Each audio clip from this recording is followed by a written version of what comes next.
Hello, good morning once again mga lalabs, mga bayots. Pag-usapan natin itong si Isko Tolongis Moreno. Kahit kailan talaga si Isko, no? So, backfire sa kanyang Tulongis. Kasi na-interview siya doon sa, ano ba yung tawag nun, programa na Banat Bay? Vox Populi ba yun? Ganyan. Kaya yun. Balingbing nga ba si Isko? Kayo na bahala. Basta sa akin talagang tulonggis yan. So ano yon? So, wala daw kasalanan si Presidente Marcos. Sabi daw ni Isko. Basa na lang kayo sa baba. So, diretsang sinabi daw ni Isko na nagsalita sa isyu ng korupsyon. Umani ng matinding reaksyon ang naging pahayag ni Manila Mayor Isko Moreno matapos niyang diretsang sagutin ang tanong na bumabalot ngayon sa kontrobersiya ng flood control projects. May pananagutan ba si President Marcos Jr.? Sa isang panayam ng tanungin tungkol dito, tahasang sagot ni Isko Moreno daw ay, ayun ba, may kasalanan ba? Tingin ko wala. Wow. Tingin daw ni Isko wala. Paano wala, Isko Moreno? Siya yung ano nun eh. Siya yung huling pumipirma sa tao ng budget pangkalahatan ng Pilipinas. Final signatory si Bongbong Marcos. At malinaw doon sa mga pinakita ng mga Marines na dating mga bodyguard ni Zaldico. May mga pangalan doon. Sinakay, may mga videos, pictures, kung para kanino ang lahat ng mga mali-malitang pera at si Zaldico pa mismo sa isang boses, the voice, ano na yun, no? Na conversation lang ng ni yung Bersamin na bata, apo yata yun ni Lucas Bersamin, na 100 billion every year ang dapat kay Bongbong Marcos na punta. Out pa doon ang kanyang intelligence and confidential funds na hindi bumababa. Laging nakapako sa cross na 4.5 billion pesos every year. So sasabihin ni Isko na wala daw panagutan si Bongbong Marcos. So sino yung managot? Sa 1.3 trillion pesos na yun na ninakaw sa kabanang bayan, Isko Moreno, na marami ang mga taong namamatay, maraming tao na wala ng tirahan, hanap buhay. Dahil sa flood control projects na ninanakaw ng kahit sino. Dahil ito yung may pirma eh. At wala siyang pinapanagot ni Isa. Hindi si Diskaya yun dapat. Andiyan sila oh. Martin Romualdez, Zaldico at Bongbong Marcos magkasabwat kung paano nila tinulonggis ang pira ng taong bayan ng mga Pilipino. Tapos sasabihin mo, putang ina ka, na wala. Tingin mo, hindi walang pananagutan si Bongbong Marcos na siya yung presidente, siya yung final and signatory, animal ka? So sabi pa niya dito, binigyan din ni Moreno na hindi dapat agad husgahan ang sinuman kung wala pang malinaw na basihan. Ayan. Paano magkaroon ng malinaw na basihan kung mismong si Ping Lacson pinagtatakpan, pinahihinto ang pag-imbestiga, ayaw papagsalitain ang 18 Marines dahil kasabwat doon, nakikita sa video na sumakay sa isang chopper si Ping Lacson at si Tuta Soto. Damay sila doon eh. Dahil tumanggap din sila ng malita. Ikaw, Isko Moreno, magkano ba? Ilang malita ba natanggap mo para pagtakpan mo ang diputang Pangulong gagong Bongbong Marcos na to? Sabihin mong chismis?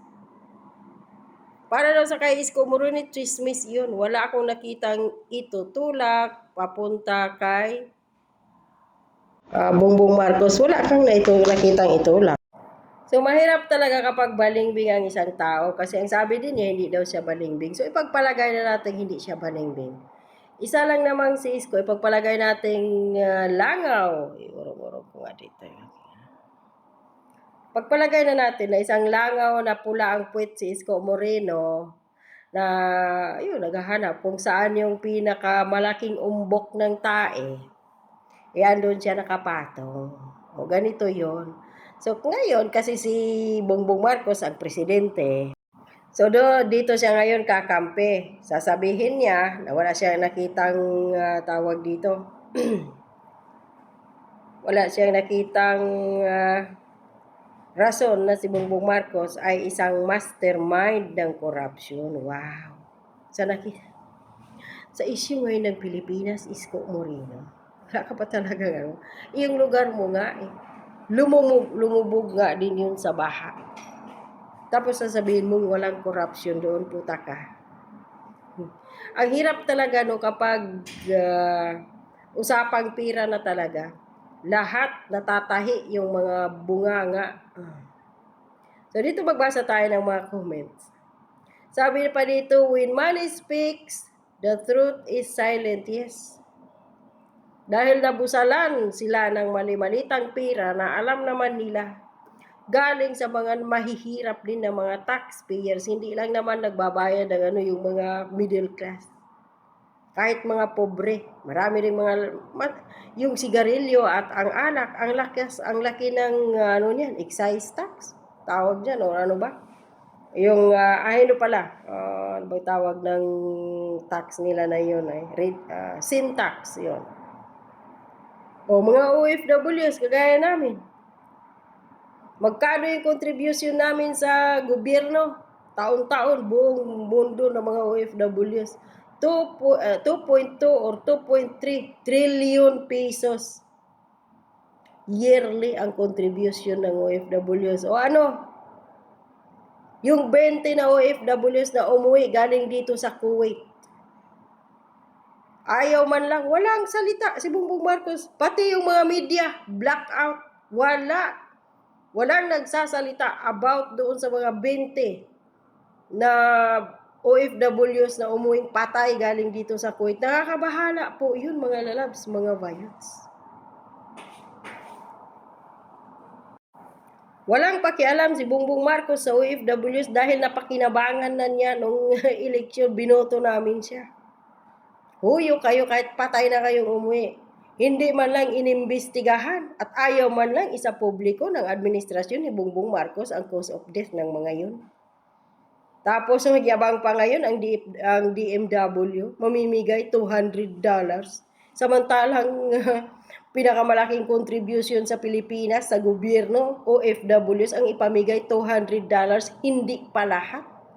Kung sino lang yung walang-wala daw. Yun ang nakakasakit ng puso. Samantalang sa mga politikong kagaya nito, mali-malita ang natatanggap. Samantalang sa OFWs, 200 lang. Kaya tahimik sila kahit kitang-kita ng kanilang mga putang inang mga mata. May salamin pa. Ng administrasyon ni Bongbong Marcos ay talagang prone sa number 1, ultimo ibang bansa. Kahit yung World Bank ayaw na magpautang dito ng malaki kay Bongbong Marcos. Kaya mahina. Walang turista, wala lahat. Wala na pumupunta sa Pilipinas dahil dyan Dahil sa massive corruption. Ibang bansa na nga nagsasabi Tapos sabihin ni Isko Moreno na wala daw siyang nakitang rason. Walang pananagutan si Bongbong Marcos sa 1.4 trillion pesos dyan sa putang ng flood control na yan. Magkano ba, Isko? Ilang malita ba ang natanggap mo? Para sabihin mong walang kinalaman si Bongbong Marcos sa nangyaring nakawan ngayon. Siya yung pinuno ng Pilipinas ngayon, siya yung presidente. Tanginang to.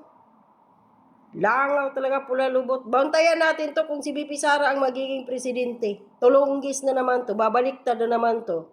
Papanig na naman to kay BP Sara. Doon natin bakbakan ang animal na to, isa pa to Walang hiya.